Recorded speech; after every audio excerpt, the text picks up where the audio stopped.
नमस्कार, good evening. स्वागत है आप सभी का मेरे यूट्यूब चैनल बायोलॉजी इन हिंदी में। पिछली क्लास में आपने ब्रह्मांड की उत्पत्ति, जीवों की उत्पत्ति एवं किस तरह से जीवों का उत्पत्ति हुई है पृथ्वी की सतह पर और पृथ्वी की सतह का निर्माण कैसे हुआ है, इसके बारे में पढ़ा। इसी परिप्रेक्ष्य में सबसे आधुनिक और विस्तृत एवं सर्वमान्य जो परिकल्पना है वो ए.आई. ओपेरी ने 1924 में दी, अपने भौतिकवाद या पदार्थवाद या मेटेरियलिस्टिक थ्योरी के नाम से। और इनकी जो पुस्तक थी उसका नाम है द ओरिजिन ऑफ लाइफ। तो ए.आई. ओपेरिन ने ए.आई. Oparin AI. ओपेरिन ने 1924 ईस्वी में इस सिद्धांत को दिया और इस सिद्धांत का जो नाम है वो पदार्थवाद या भौतिकवाद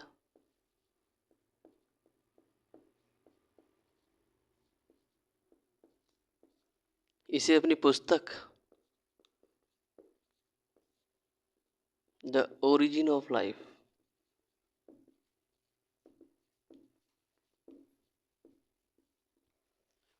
लाइफ में प्रकाशित किया। इसके अनुसार जब पृथ्वी की उत्पत्ति एक ज्वलित गैसीय और घूर्णनशील पिंड से हुई तो उस समय पृथ्वी का जो तापमान था वो अत्यधिक तापमान था। लगभग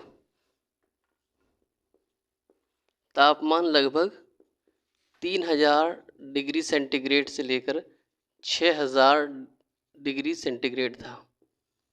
इतने अधिक तापमान पर जो वातावरण में जो मौजूद थे हाइड्रोजन, नाइट्रोजन, फास्फोरस और पोटेशियम के जो स्वतंत्र परमाणु मौजूद थे उनके बीच में क्रिया हुई और उसी क्रिया के लिए जो ऊर्जा है वो कॉस्मिक किरणों या यूवी लाइट से प्राप्त हुई।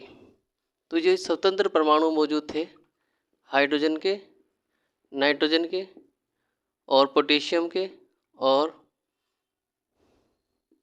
फास्फोरस के। ये जो इनके स्वतंत्र परमाणुओं के बीच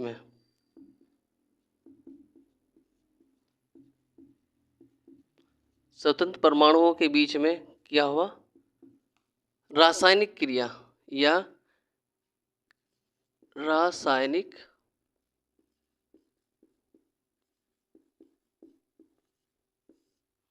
क्रिया के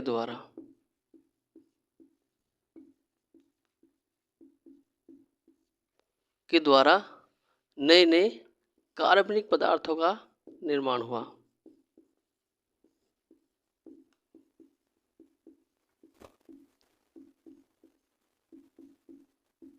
कार्बनिक पदार्थों का निर्माण हुआ। इनके अनुसार इसे हम क्या कहते हैं? Chemical evolution.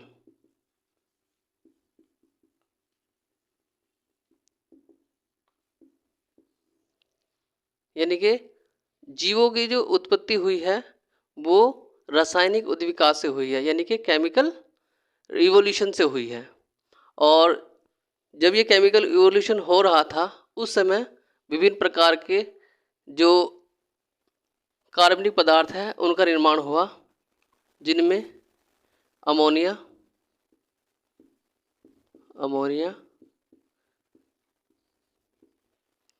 यूरिया एवं फॉर्मेल्डिहाइड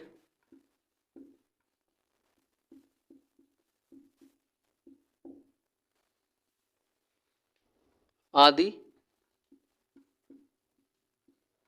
कार्बनिक पदार्थों का निर्माण हुआ।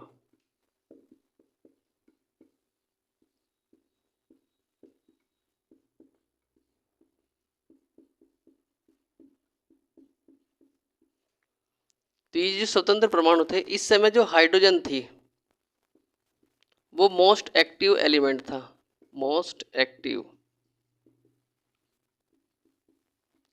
था। जो हाइड्रोजन था वो मोस्ट एक्टिव था और उसने सारी ऑक्सीजन के साथ मिलकर के जल बना लिया था। और जबकि तापमान बहुत ज़्यादा था, ये जो जल था वो पृथ्वी के सरफेस पे ना होकर के पृथ्वी की सतह से वाष्प के रूप में वातावरण में चला गया। यानी कि इस समय भी पृथ्वी के ऊपर जो है जल प्रेजेंट नहीं था। तो और साथ साथ ही क्या है कि जितनी ऑक्सीजन थी वो हाइड्रोजन के साथ मिलकर जल बना चुकी थी।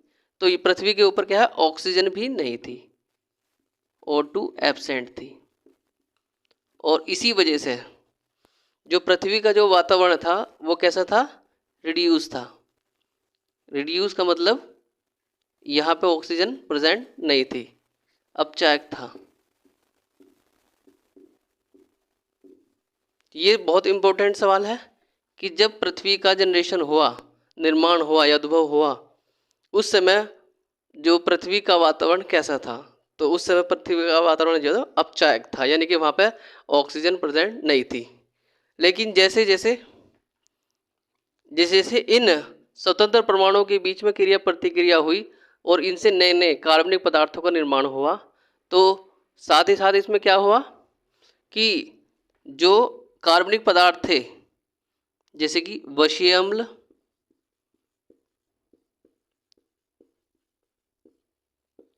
अमाइनो एसिड, अमाइनो अम्ल एवं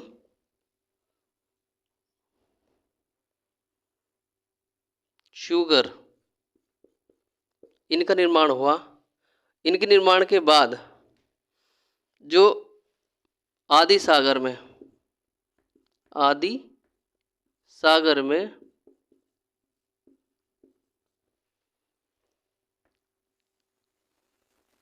इन जो ये सबस्टांस बने, इनके बाहर चारों तरफ एक मेम्ब्रेन बन गई।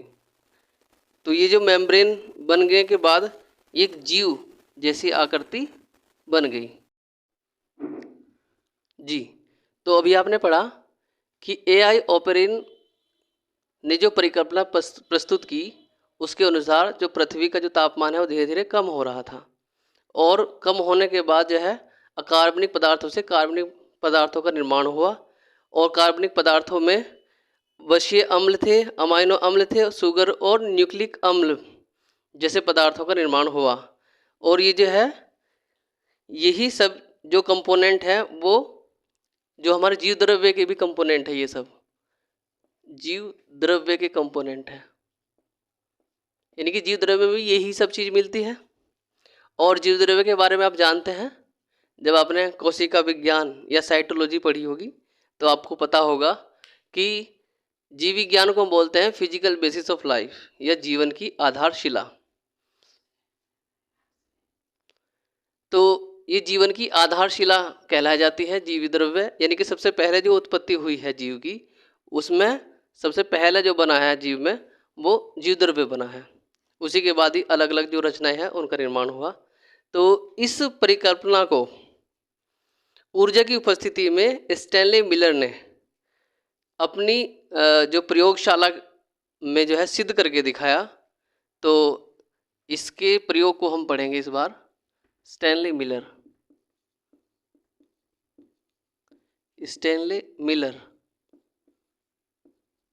ने एआई ओपेरिन की पदार्थवाद की जो परिकल्पना थी इसको सिद्ध किया था 1955 ईस्वी में।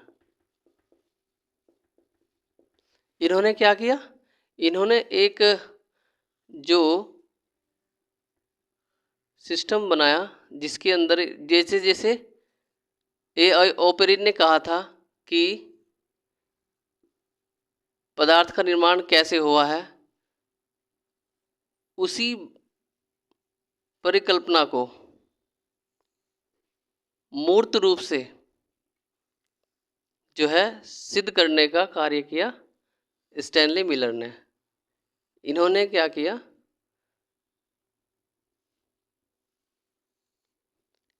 एक पात्र में हाइड्रोजन अमोनिया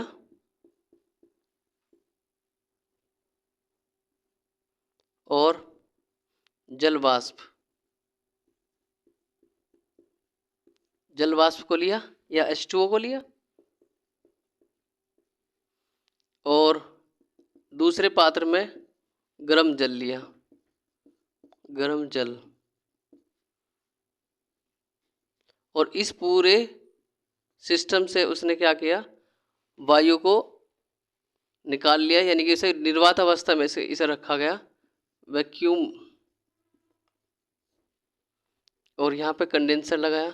कंडेंसर से क्या होता है कि जो इस प्रक्रिया में जो यहाँ पे जो भाप के रूप में या लिक्विड के रूप में, भाप के रूप में जो चीज़ें आ रही थी वो जो है कंडेंस होकर ठंडी होकर के इस पात्र के अंदर इकट्ठा हुई।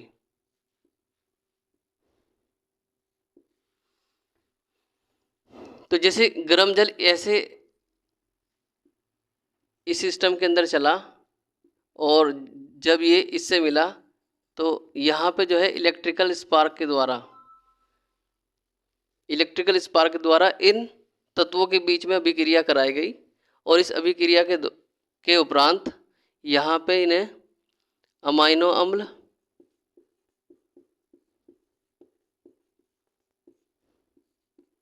वसीय अम्ल,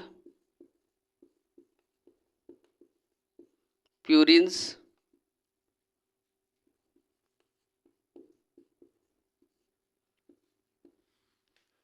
और सिंपल शुगर,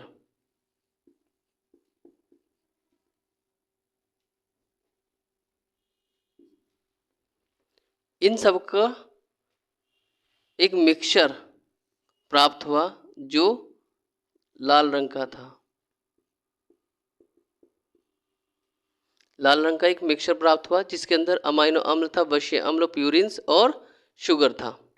तो इन्होंने बताया कि जो AI ऑपरेट ने दिया की परिकल्पना के अनुसार कि जो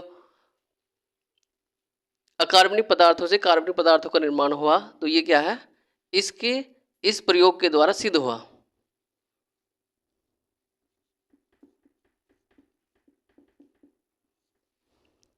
और ये साबित हुआ कि जो जीवन की उत्पत्ति हुई है वो निर्जीव पदार्थों से हुई है। और दूसरी बात ये सिद्ध हुई कि जो ऑक्सीजन का इवोल्यूशन हुआ है वो भी आदि जीवों से हुआ है, और जो है जिसे ऑक्सीजन रिवोल्यूशन या ऑक्सीजन क्रांति के नाम से जानते हैं। यही जीवन का रासायनिक संश्लेषण सिद्धांत भी कहलाता है। इस प्रकार से जो हमने इस पूरे क्लास के अंदर पढ़ा, जीवों की उत्पत्ति, ब्रह्मांड की उत्पत्ति, और उसके संबंध में जो AI ऑपरेंट की परिकल्पना, साथ ही साथ बिग बैंग थ्योरी, और पदार्थवाद को साबित करने के लिए जो स्टैनली मिलर का प्रयोग है, इसके विषय में आपने जानकारी ली।